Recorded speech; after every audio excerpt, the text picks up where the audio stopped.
Okay, live stream is rolling. At this time, will all sergeants please start recording? PC recording all set. Thank you. Backup is rolling. And cloud is on the way. Good morning and welcome to today's remote New York City Council hearing for the Subcommittee on Zoning and Franchises. At this time, would all panelists please turn on their videos for verification purposes. To minimize disruption upon speaking, please place all electronic devices to vibrate or silent mode. If you'd like to submit testimony, please send via email to landusetestimony@council.nyc.gov. Again, that is landusetestimony@council.nyc.gov. Thank you for your cooperation. Chair Riley, we are ready to begin. Good morning and welcome to a meeting of the Subcommittee of Zoning and Franchise. I'm Councilmember Kevin Riley, Chair of the Subcommittee. I'm joined today by Councilmember Shulman, Hanks, Chair Lewis, Councilmember Moya, Councilmember Carr, Councilmember Abreu. Today we will hold public hearing on two rezoning proposals, 97-04 Suffolk Boulevard and 98-81 Queens Boulevard, both in Queens. Before we begin, I recognize the Subcommittee Council to review the hearing procedures. Thank you, Chair Riley. I am Angelina Martinez Rubio, counsel to the subcommittee. Members of the public wishing to testify were asked to register for today's hearings. If you wish to testify and have not already registered, please do so by visiting the New York City Council website, www.council.nyc.gov/land-use to sign up. Members of the public may also view a live stream broadcast of this meeting at the council's website.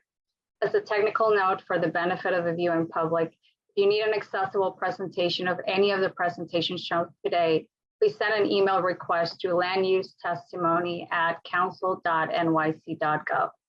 When called to testify, individuals appearing before the subcommittee will remain muted until recognized by the chair to speak. Applicant teams will be recognized as a group and called first, followed by members of the public. When the chair recognizes you, your microphone will be unmuted. Please take a moment to check your device and confirm that your mic is on before you begin speaking.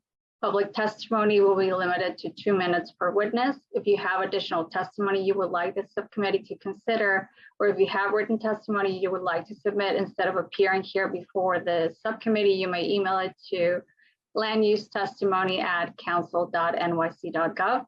Please indicate the LU number and/or project name in the subject line of your email. During the hearing, council members with questions appearing remotely should use the Zoom raise hand function, which appears at the bottom of either your participant panel or the primary viewing window. Council members with questions will be announced in order as they raise their hands, and Chair Riley will then recognize members to speak. Witnesses are requested to remain in the meeting until excused by the chair, as council members may have questions. Finally, there will be pauses over the course of this meeting for various technical reasons, and we ask that you please be patient as we work through any issues. Chair Riley will now continue with today's agenda items. Thank you, Council. And for the record, I don't know if I announced, but we also are joined by Councilmember Botcher. I will continue today's meeting with opening the public hearing on LUs 26 and 27 relating to the 98-81 Queens Boulevard proposal in Councilmember Shulman's district in Queens. This application seeks a zoning map amendment to rezone an existing R7-1 district to an R8X/C2-4 district and a related zoning text amendment to establish an MIH program area utilizing option 1 and 2.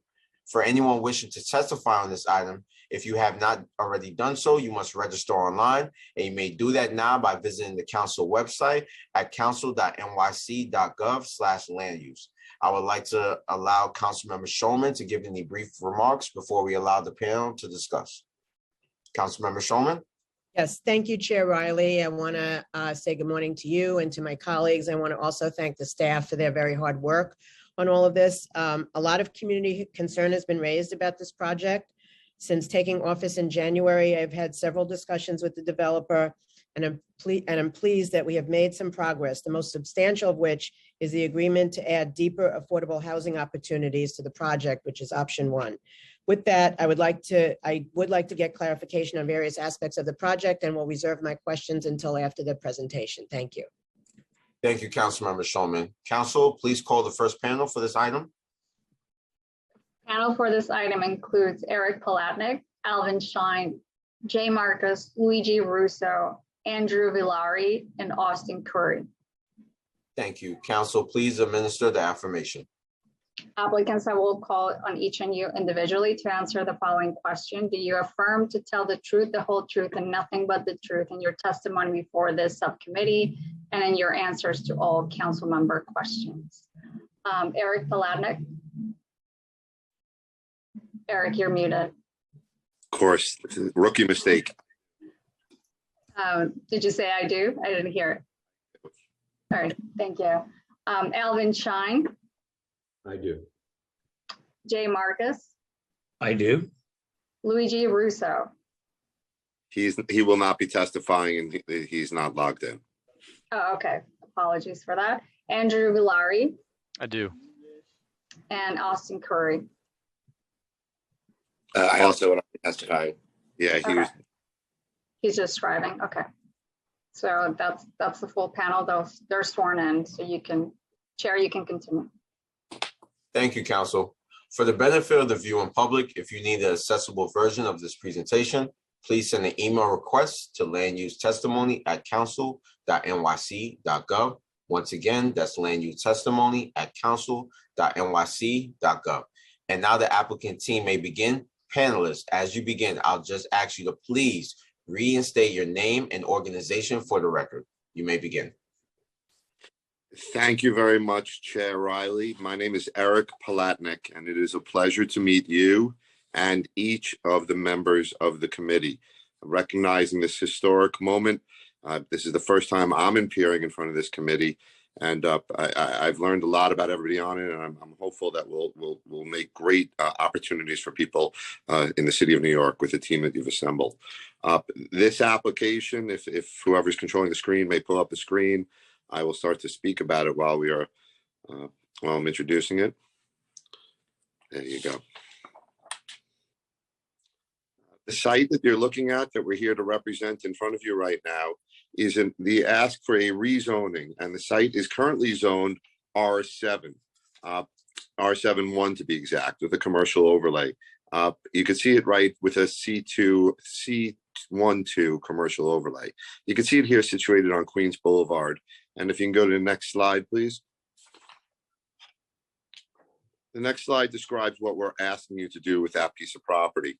Queens Boulevard, as many of you I'm sure have noticed throughout the decades, really has not seen much new development despite its expansive scope and its proximity to mass transit. The reason for that really is that the R7-1 zoning that's in place along much of it does not justify the investment that needs to be made by any developers. You see very many sites like this along Queens Boulevard. Then on the boulevard itself are one-story buildings, but yet you step back to the side streets and you see the brick buildings that were built in the 1960s, 50s, and 40s. Very little new development along Queens Boulevard.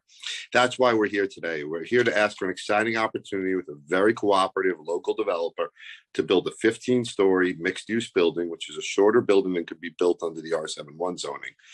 It would create, if it was approved, 144 apartments. Of those 144 apartments, 36 would be affordable at MIH option level 1. I didn't need to read the real deal to know that that's where we should be, and hopefully we can create more opportunity for even more affordability as time goes on, and we all work together, as I alluded to further. But on this project, we are at option 1 with 144 dwelling units, 36 of which are affordable. And also on the call with us is an affordability expert, Alvin Shine, and Jay Marcus of the Fifth Avenue Committee, who's the not-for-profit administrator, and they could speak more to the affordability. If you go to the next slide, please. While that's flipping over, I will say we are on Community Board 6. Next slide, please. In Queens. And we're also resting, of course, within Borough President Donovan Richards' district. Both of those organizations voted to oppose the application with the condition that the affordability level be dropped from what was then proposed to be option 2. Pardon us, that was a holdover from the last administration, and we immediately changed it after much work and communication with the community board, with the council person, with the borough president's office, and it was brought down to option level 1.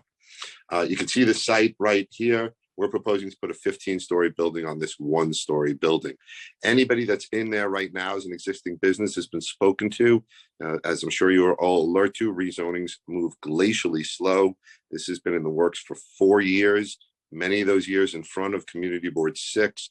There is only one tenancy within the building that we have a bit of a misunderstanding with, and that is a rabbi.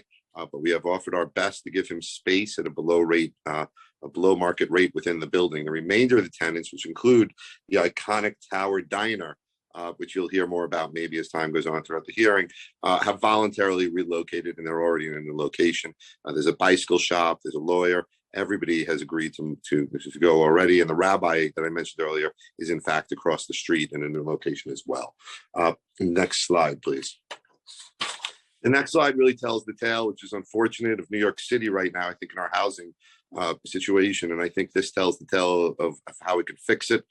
If you can key in and see that the height of some of these buildings here, that they are tall buildings. Unfortunately for us, they were all built 50, 60, 70, 80 years ago.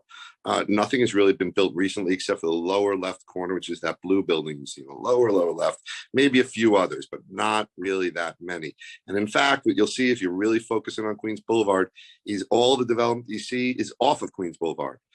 Queens Boulevard itself is not been built upon. So you're left with many situations like this, where you have a 1-story building resting among 122-foot tall buildings. As a reminder, we are asking you to build a building that would be 174 feet tall when it is done. So that's, if you wanted to put that in context here. Next slide, we're just going to show you quickly a couple of the pictures of the buildings around us to bring it down on the ground, because it's easy to say it's tall from above, but when you look at it, you'll see the area is no stranger to taller buildings. Next slide, please. The next slide just maps these buildings out in even greater detail along the area. All these buildings, especially in the lower right corner, are big buildings, but more importantly, they're old. They have not been built in at least in my generation, and I'm old. Next slide. This slide shows you the Tower Diner and its iconic status. You can see in the lower left corner, that's a corner of the site. Please don't let the beautiful nature of the cupola up top fool you.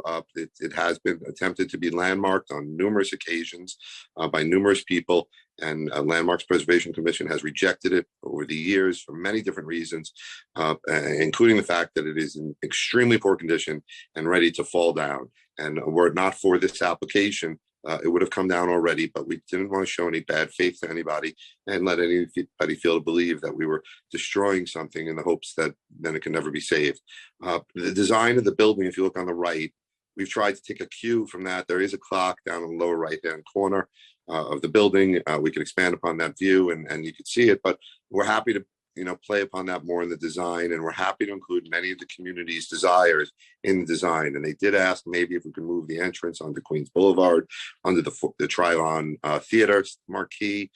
The site is very iconic because the Trilon Theater was once there. It hasn't been operational in decades, but that's some of the discussion. If you go to the next slide, this next slide I think is fascinating for the Zoning and Land Use Committee of New York City, because if you take a look at this slide and you probably mimic it, every application I've done that I create this slide for, it never shows a lot of inclusionary housing being created under the inclusionary housing programs that are in place.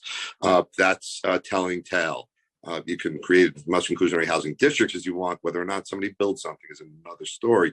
So you can see here, there's really just 3 inclusionary housing developments in the radius we're showing you here. I've done this map on every application I've handled.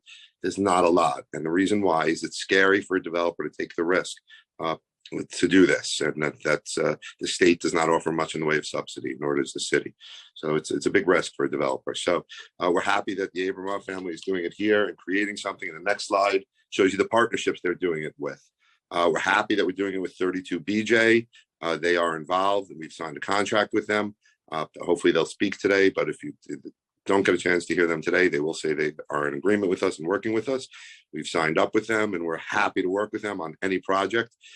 They don't always want every development, but they've got their standards of the size, but they were interested in this and we have signed an agreement. We're also happy to report that we have an agreement with Jay Marcus and the Fifth Avenue Committee. which is a very well respected, for those of you who don't know them, the Brooklyn people I'm sure do, and they've now expanded in other parts, obviously in Queens.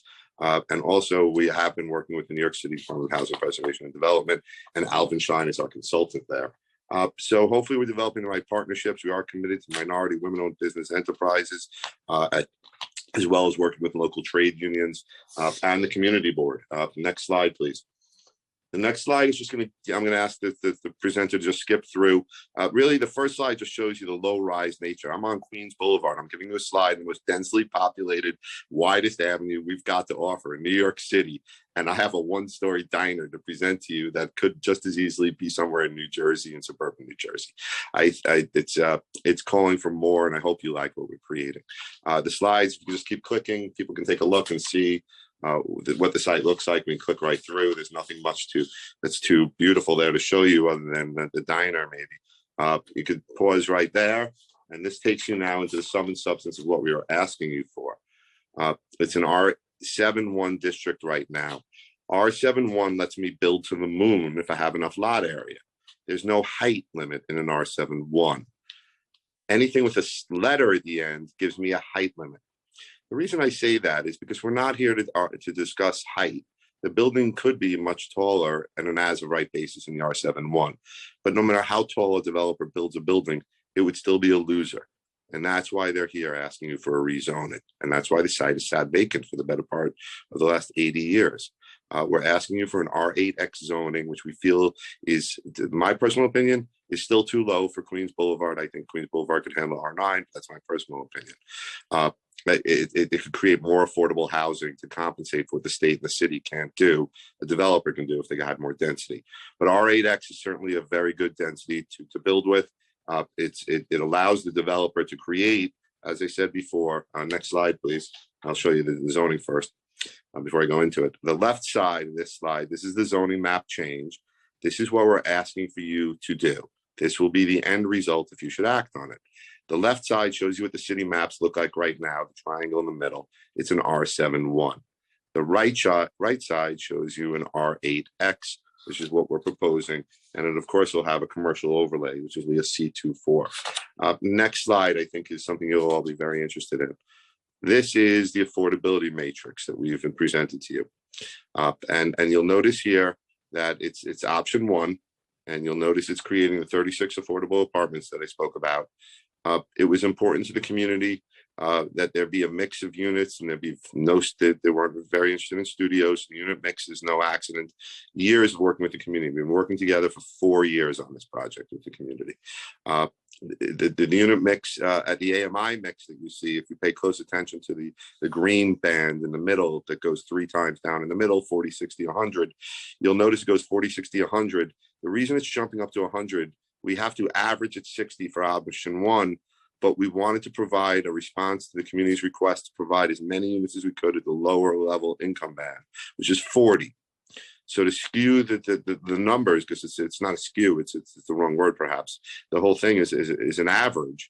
To make the average work, we put a couple in. You can see of the units that are at 100%, not a couple, you have 10 units that are at 100%, but you also get 16 units at 40% out of that. That number could be played with and maneuvered. That's an average. This is a discussion we had with the community, and this is something, a discussion we had with the council person, and that's how we got to these numbers. I'm happy to come back to that after I'm done presenting. I'll be done in 2 more minutes. And then please, thank you for your time. You'll be happy to answer any questions you want. The next few slides, if you can click ahead, are just going to show you the building so you can understand the building itself. You've seen this image already. If you go to the next slide, please. The next slide shows you in context. There you go. This slide is good. The slide you're looking at right here is showing you the side that the residential entrance is going to be on. This is on the right side of the building when you're looking at all the pictures before. It's on the 99th Street side of the building. This intersection, because you can see everything is triangular here and leading into Queens Boulevard, is a nightmare for traffic. Andrew Valari from Stonefield Engineering is on the phone with us. And Andrew has been working with us, with the community board, and we've pledged to the community board to work with them to create reports to submit to the New York City Department of Transportation as a part of their traffic task force that the community board has established to help support their requests for safer streets here and a safer intersection, including stop signs. That's independent of our building, but that's again part of the partnership we've taken on. And Andrew Valari is here. He studied that. We've worked with the community on that. And the entrances and exits that you see here on this image are not accidental. Again, done in very close conjunction with the community. And you can see the cafe on the left. To the right of that, you can make out 98-97. That's the entrance. And to the right of that is the parking garage. There by design. I'll note that the residential entrance was also discussed with the community board about moving it to Queens Boulevard under the marquee entrance. And that's another discussion we could have with them. If you can go now to the next slide. The next slide shows you another residential entrance from the 66th Avenue perspective and shows you it's just a much quieter street on 66th Avenue. So people have the choice of dropping people off at their cars and going into the building on 99th, or they have the choice of coming out on the other side as well. And if you can go to the next slide, please. You can start to see here, the cellar level is not much to look at. It's exactly what you would imagine. And if you can go to the next slide. Next slide gives you the first floor. You can see it's carved up in retail space. It's proposed to have some of that space be available to the rabbi that I mentioned earlier, should he decide to take some. And that's an ongoing discussion. Next slide, please. The second floor of the building is just parking. It's all going to be self-park. There'll be plenty of room. There'll be parking for 45 cars. That's in full compliance with what the zoning requires. And the remainder of the slides are fairly boring in the sense, you just click here, you can see sections and elevations, which pretty much gives you a black and white imagery of everything you just saw in color. So I don't know if it has much interest to anybody, but it does give you the heights that we just spoke about and all that detail. That is the essence of our presentation. I'd be happy to show you more detail if you wanted it, talk about anything. We have this information. This is really superfluous. It's everything we just spoke about, and it's here just simply for your own edification if you have questions or you'd like us to go further. Thank you very much for giving us the opportunity. Thank you, Eric. I appreciate it. Thank you to the panel for the presentation. Just two questions before I turn it over to Councilmember Shulman. I know you discussed this in the presentation regarding the project's design and community board and the borough president's comments regarding it. Could you just go more into detail about the architecture of the Tower Diner and the Trilon Theater that you're going to incorporate in this new render? Yes, I don't know if the controller of the screen is able to zoom in on this image here and show the corner. What we've agreed to do with the community is there's a clock at that corner right there. Yeah, I can. Yeah. We've agreed to work with the design of the building with the community board to try to come to something that would be representative of that clock. The clock that's there is a quote unquote placeholder. We've agreed to do similar types of things within the building itself, including imagery within the lobby area, photographs, things like that. The retention of the marquee, as I keep mentioning, that was something that got everybody's interest, including the developers. The developer is a local developer. They live in the area. They built their business in the area of building. So they have a nice relationship. I think they had a great relationship with Councilwoman Kozowitz, and I believe they have a nice relationship with Councilwoman Shulman. So they're very eager to please. So that's the commitment here, is not showing you necessarily what we're showing you necessarily right now, but it is to say that we're eager to work with the community to try to create something there. If they'd like to see more than just a clock, maybe go up to the first floor and create something, or do something at the top, do something to create the iconic stature that they were looking to maintain out of the clock tower, out of the clock tower diner. Thank you, Eric. Were there any conversations with the diner to see if the diner could possibly take one of the retail spaces? Every single operator and business and user within that building was offered the chance to come back into the space. Like I said, this has been ongoing for years. Tower Diner already took another space. They're not interested in coming back. They're done with it. They're okay with that. Everybody has made business decisions, and there is no strife in any way, shape, or form, or bad blood between any of the parties involved. With the exception of a little bit of uncertainty with respect to the congregation that's there. But even they've moved out. They've taken a space across the street. So and the rabbi, what kind of organization does he have? It's a Jewish religious organization. Okay. We happen to be in, I love New York City. When people go to Epcot, I say, why are you going to Epcot? We live in Epcot. So New York City's every single neighborhood is unique. And there happen to be a large percentage of Jewish people in this neighborhood. Everybody knows each other. I believe they've been to Jewish court already over the issue. I believe they've spoken about it at length. There's been a lot of discussions.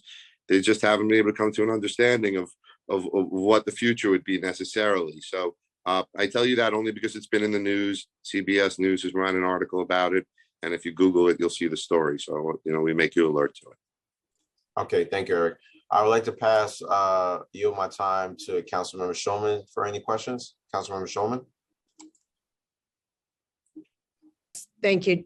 Thank you, Chair Riley. And thank you for the very thorough presentation and good faith discussions that we've had. A lot of the questions have been answered, but I do have some.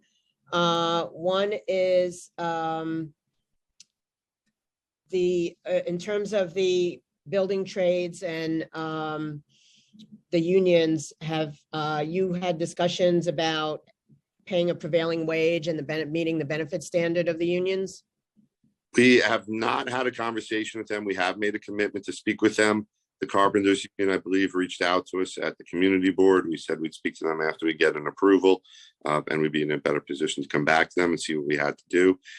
We, of course, did make a deal or an agreement. I shouldn't say a deal. I'm happy to make the agreement with 32BJ. I'm a big believer in 32BJ. The issue with the remainder of union labor in New York City, as you know, it's a difficult conversation to have for all the reasons that we've all spoken about. It's not an easy conversation to have, but we do make the commitment to speak to people, and we definitely have made the hardcore written commitment to commit to union labor and prevailing wages with 32BJ, and we'll continue on in that direction in all of our future developments. Okay, thank you. And what about pursuing environmentally friendly green building certification? Yes, we are interested in pursuing a LEED Gold standard or a Platinum standard if we can. Also, the building will be complying with all current regulations at the time. Most likely, it will be electric at the time that it's constructed. And we are anxious to try to be as green as we could be, not only for the benefit of the city and the state, but also because there are generous rebates involved for developers when they do take advantage. So we will seek to achieve that. And do you plan, you talked about MWBE participation. Yes. Do you plan to target the borough president's recommended goal of 30%? Yes.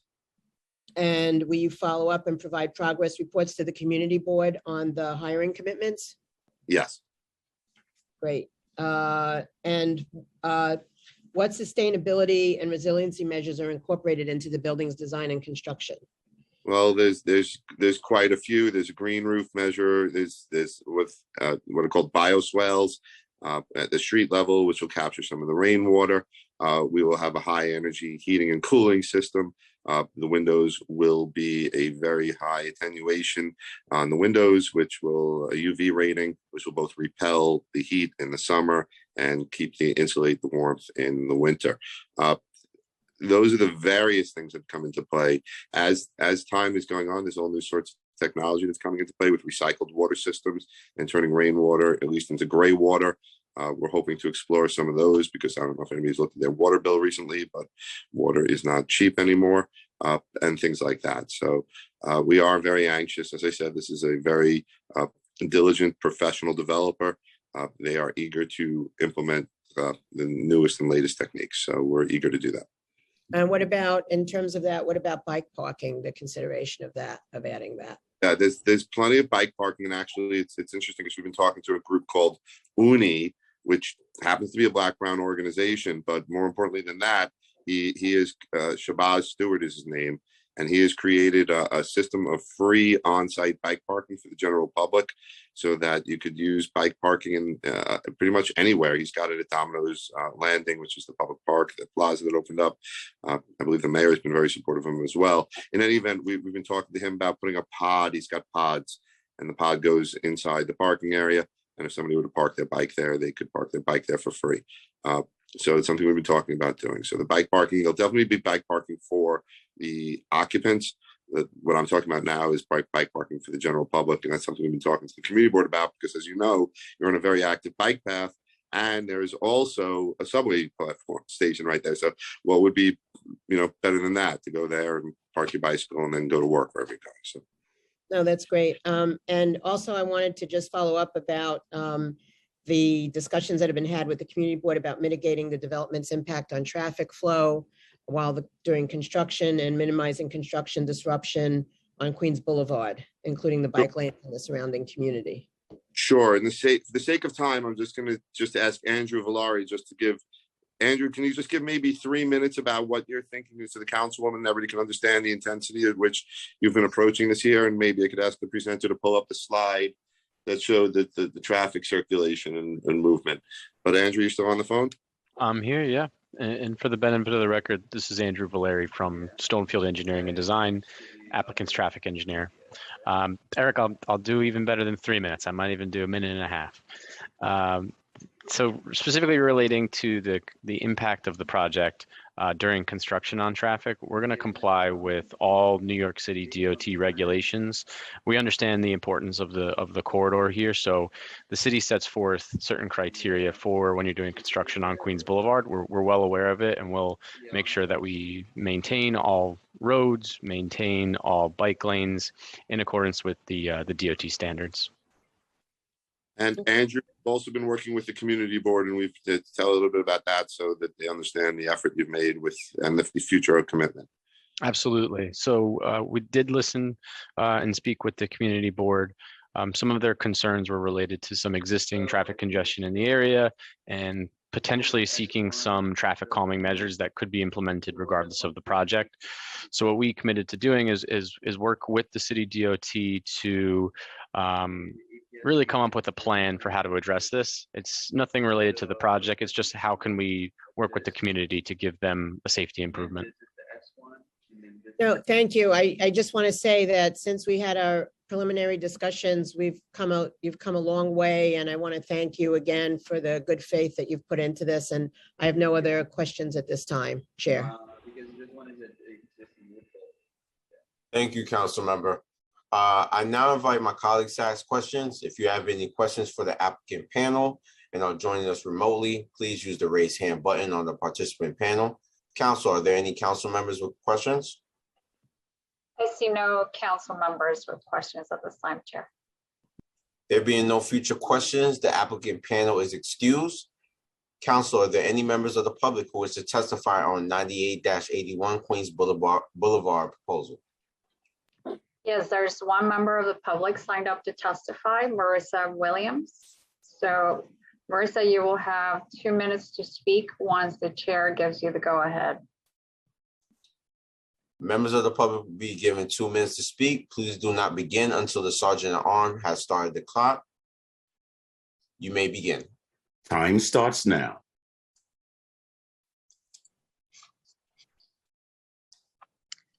Good morning, Chair Riley and members of the committee. My name is Marissa Williams, and I'm a representative of 32BJ SCIU.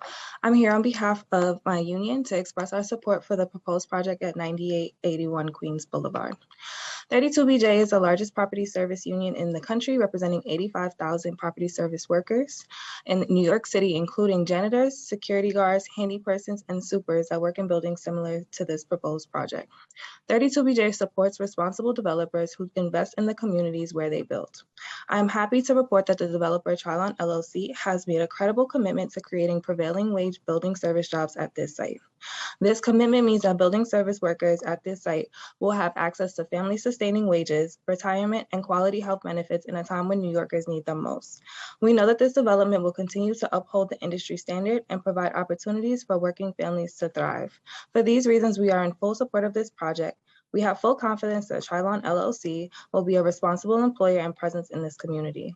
For these reasons, we respectfully urge you to approve this rezoning. Thank you. Thank you, Ms. Williams. Are there any council members with questions for this panel? If you're joining us remotely, please indicate by using the raise hand button. There being no questions for this panel, this witness panel is now excused. There being no other members of the public who wish to testify on LU 26 and 27 relating to the 98-81 Queens Boulevard proposal, the public hearing is now closed and the items are laid over. I will now open the public hearing on LU 16 and 17 relating to the 97-04 Sutphin Boulevard rezoning proposal in Speaker Adams District in Queens. This application seeks a zoning map amendment to rezone the existing C4-5X district to a C6-3 district and the related zoning text amendment to establish an MIH program area utilizing option 1 and 2 within the special downtown Jamaica district. These actions will facilitate the development of a new affordable housing development for seniors with community facility space planned for a health clinic. For anyone wishing to testify on this item, if you have not already done so, you must register online, and you may do that now by visiting the council website at council-nyc.gov/land use. Once again, that's council.nyc.gov/land use. Council, please call the first panel for this item. The applicant panel for this item includes David Beer, Kara McAteer, Aaron Verrier, Lori Miller, Andrew Bernheimer, and Brandon Pietra. Thank you, Council. Please administer the affirmation. Applicants, please, I'll call on you individually to answer the following questions. Do you affirm to tell the truth, the whole truth, and nothing but the truth in your testimony before the subcommittee and in your answers to all council member questions? David Beer? I do. Kara McAteer? Yes, I do. Aaron Verrier? I do. Lori Miller? I do. Andrew Bernheimer? Do. And Brandon Pietra. I do. Thank you. For the benefit of the viewing public, if you need an accessible version of this presentation, please send an email request to landusetestimony@council.nyc.gov. Once again, that's landusetestimony@council.nyc.gov. And now the applicant team may begin. Panelists, as you begin, I'll just ask you to please reinstate your name and organization for the record. You may begin. I'm David Beer from Breaking Ground, and I will begin this presentation on a proposed rezoning for 97-04 Sutphin Boulevard in Jamaica, Queens. The rezoning will facilitate the new construction of a mixed-use project that will have affordable senior housing as well as a healthcare clinic. Next. The project partners are Breaking Ground, Community Healthcare Network, and Neighborhood Housing Services of Jamaica. Next. Breaking Ground is a not-for-profit developer of senior housing, affordable housing for families, and supportive housing. We operate over 4,000 units in Brooklyn, the Bronx, Manhattan, upstate New York, and Connecticut. We currently operate 2 affordable senior buildings, and a third is in construction. Next. Over our 30 years, we've developed 16 affordable senior and supportive housing buildings, and 13 of those buildings are in New York City. An additional 2 buildings in New York City are under construction. Next. The project site is located on the southwest corner of 97th Avenue and Sutphin Boulevard, a few blocks south of the Long Island Railroad train station. Next. In the residential component of the project, there will be 173 units created in a 15-story building with a mix of 1-bedroom and studio apartments. 1 unit will be set aside for a live-in superintendent. All 172 rental units will be for low-income seniors. 52 units will be supportive housing for homeless seniors aged 55 and over. The remaining 120 units will be for seniors age 62 and over with incomes up to 50% of the area median income. Community Board 12 applicants will receive a preference for 60 units. All rents will be subsidized by a project-based Section 8 contract, which will enable the project to serve extremely low-income seniors. There will not be any minimum income test for applicants. Social services will be provided on site in the residential part of the building as well as in the healthcare clinic. Breaking Ground is the developer of the project and will be the property manager, and will also provide case management services to the senior residents. Next. This time I'd like to ask Erin Verrier from Community Healthcare Network to talk a little bit about CHN and its role in the project. Hi, everyone. Great to be here. So I represent Community Healthcare Network, and we are a non-for-profit network of 14 federally qualified health centers here in New York City. Our Sutphin Boulevard Health Center has actually served the area since 1978, and we offer low-cost primary care to 60,000 New Yorkers annually across the Bronx, Brooklyn, Manhattan, and Queens. At this site, with this new property, we will be able to significantly expand our health clinic and provide services not only to building residents, but the surrounding community. Next slide, please. So this new clinic will replace our existing 6,600 square foot FQHC. But with the new site, we will be able to have 15,000 new square feet. And this will allow us to significantly expand the services that we can provide, as well as the number of patients we can serve. So we provide adult medicine, pediatric, adolescent medicine, geriatrics, mental and behavioral health services, and so much more. So we really provide a full comprehensive set of primary care services. The proposed financing for us will be through new market tax credits. Next slide, please. And I will pass this over to Neighborhood Housing Services of Jamaica. Thank you. Hi, I'm Lori Miller, the Executive Director of Neighborhood Housing Services of Jamaica, Inc. I'm happy to be here as well. The organization was founded in 1974, primarily to assist homeowners in the Southeastern Queens communities with improving their homes. We're committed to preserving, protecting, and revitalizing the neighborhoods of Southeastern Queens, as well as some of the surrounding communities. We provide housing education, counseling, financial services to low and moderate income residents. We're a HUD certified housing counseling agency. We also offer pre-purchase education for first-time home buyers, foreclosure intervention and prevention services, and we have an affordable home repair financial assistance program, which is comprised of grants and loans, and general financial capability or wellness education is also offered. We provide tenant education workshops. We cover tenants' rights, fair housing laws, rent exemptions. We assist residents apply for the city's affordable housing lotteries. And we also do general, we recently have been working with the Emergency Rental Assistance Program to help folks who have been impacted by COVID and are in arrears on their rents. NHS's role in the project will be to perform outreach and marketing for the project and to offer financial literacy training to the building residents. Next.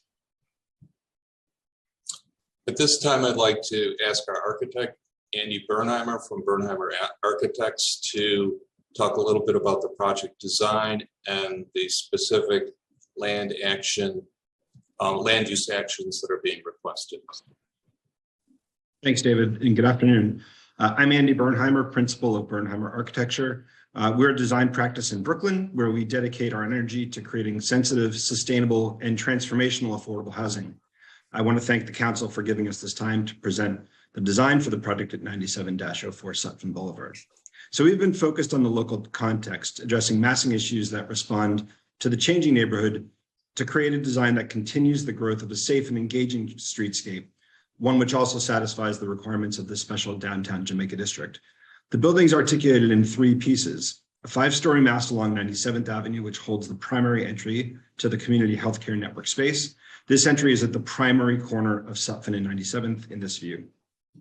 A second lower 4-story piece along Sutphin, which contains the residential entry. And there's a third taller topping mass set back from the street, which uses varied brick textures to add detail to this portion of the architecture. If we go to the next slide. Here you can see the neighborhood context, the bus lines in blue, which run north-south along Sutphin, and the corner presence of this new building. You can also see the height articulation of the 3 separate masses in the base and the tower. The goal is to break down the overall architecture into visually intriguing pieces and to address the street level experience with lower volumes scaled to that experience. Next slide. Here is a plan that shows the ground floor programming. In pink is the space for CHN's healthcare facility. CHN also has several thousand square feet of space in a lower subgrade level to fill out their overall square footage.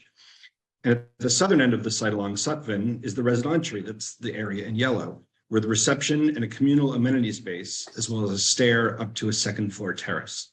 Next slide. So we are looking to extend the extant C63 zoning that is mapped to the north of the site to this block. The project sits on the south side of 97th, and current C63 zoning ends on the north side, just above the red star. You can see a thick black line running down the center of the street facing this site. The block to the north is already zoned for higher density, and we're looking to extend it across to this block. Next slide. So the proposed rezoning extends that C63 zoning that's immediately adjacent across 97th. The residential equivalent will be R9, which allows up to 8 FAR with inclusionary housing. That rezoning would permit an increase of the units for low-income seniors from 96 to 173. The text amendment would map MIH options 1 and 2, and we would also not need any on-site parking under the existing or proposed zoning. And I'll pass it back to David. Thank you, Andy. Next. So a little bit about local hiring goals for the project. Breaking ground will, during the construction phase, require its general contractor to hire local residents for 50% of the new construction jobs created by the project. Breaking ground and Neighborhood Housing Services of Jamaica will ensure that job postings for new construction hires are widely distributed in the community.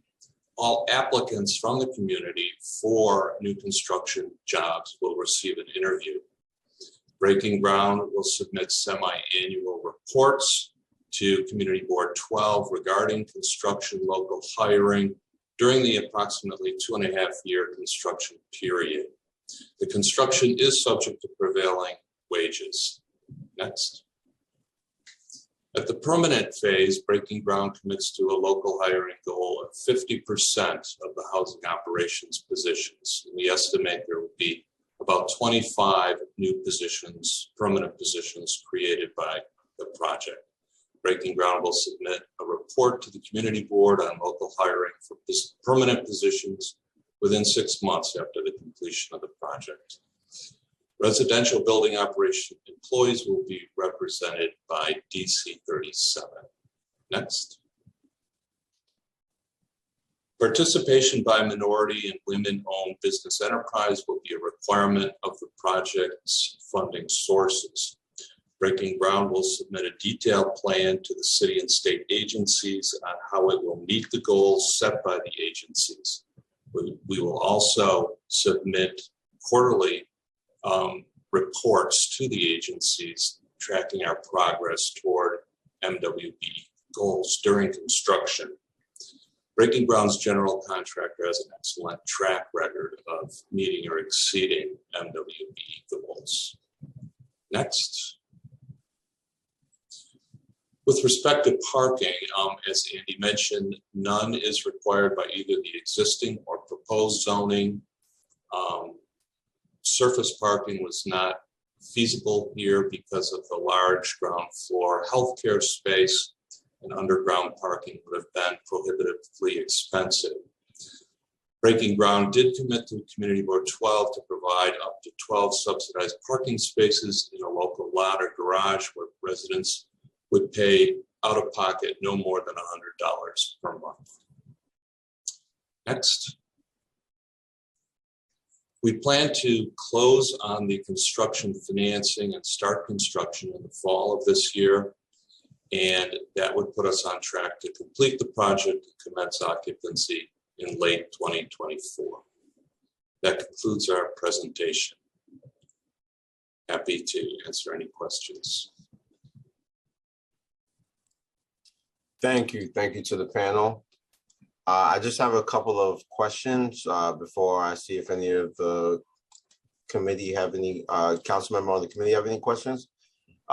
Regarding the parking, can you tell us about more for the record, how you arrived at the number of subsidized parking spaces you will provide for this project? And do you know where these off-site parking spaces will be located or how close to the development site you intend to have them? Yes.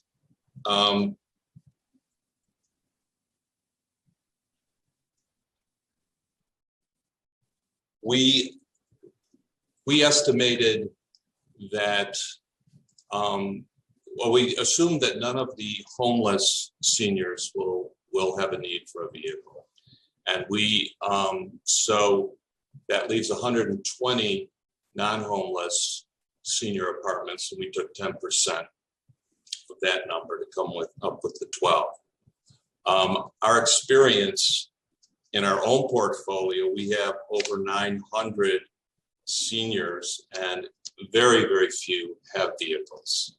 But we did want to make this accommodation to the community board because it was a major concern of theirs. We have not yet identified the local garage or parking lot, but there is an underground garage located 2 blocks away on 90, or 3 blocks away on 94th Avenue in Sudfin, and that would be the logical place to lease spaces for residents in our building. Thank you. Will any sustainability and resiliency measures be incorporated into the building's design and construction? I will start by saying we plan to comply with Enterprise Green for the project, and I will ask Andy Bernheimer to speak more specifically to some of the sustainability features of the building. Yeah, thanks, David. On top of that, Enterprise Green Communities, we are designing the building to passive house level certification. So it's an extremely high performing building envelope, energy efficient. And on top of that, we also have a photovoltaic array going on the roof to generate energy. So those are the two very significant sustainability and resiliency features. The passive house certification is an incredibly robust requirement for high building performance. Thank you, Andrew. That's all the questions I had. I now invite my colleagues to ask any questions. If you have any questions for the applicant panel, please use the raise hand button on the participant panel. Council, are there any council member questions? Yes, Councilmember Lewis has questions. Okay, Chair Lewis. Thank you, Chair Riley. I have a statement and 2 interesting or weird questions. So while Breaking Ground has highlighted their experience as operators and providers in social services in New York City, from my experience, services in other parts of the city regarding homeless services in particular has been poor. So I would hope that if my colleagues move forward with this project, that Breaking Ground could do their due diligence, and we can also hold them accountable to ensure that they're providing superb support services in the district that they're seeking to expand services. And I wanted to ask, would Breaking Ground be open to prioritizing, I saw in your presentation DC 37, but would you be open to prioritizing labor unions like 32BJ and building trades for this project? And my second question is, how often will you be providing reports regarding the MWBE component? Because you mentioned the semi-annual reports, but not on the MWBE component. And that's all I have. Thank you. Thank you for your questions. The MWBE reporting to city and state agencies will be quarterly. Our general contractor will be a union shop. We have already entered into an agreement with DC 37 for that is agency wide, and so I don't believe we would be able to work with another union at this site.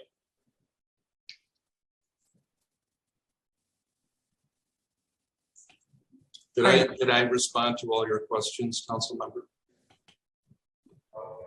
Yes and no, not the way I was hoping to get a response, but for the record, you did respond to the question. So hope to have an offline conversation with you all, but thank you. Thank you, Chair Lewis. Council, are there any more council members with questions? Chair Riley, Chair Lewis was the only council member with questions at this time. There being no questions for this applicant panel, they're excused. Council, are there any members of the public who wish to testify on 97-04 Suffolk Boulevard proposal? No members of the public, Chair Riley, for this one. So we can close the hearing because no one signed up to testify. All right, just for a second. There being no members of the public who wish to testify on LU 16 and 17 for the 9704 Suffolk Boulevard proposal, the public hearing is now closed and items are laid over. That concludes today's business. I would like to thank the members of the public, my colleagues, subcommittee council, land use and other council staff, and the Sergeant at Arms for participating in today's meeting. This meeting is hereby adjourned.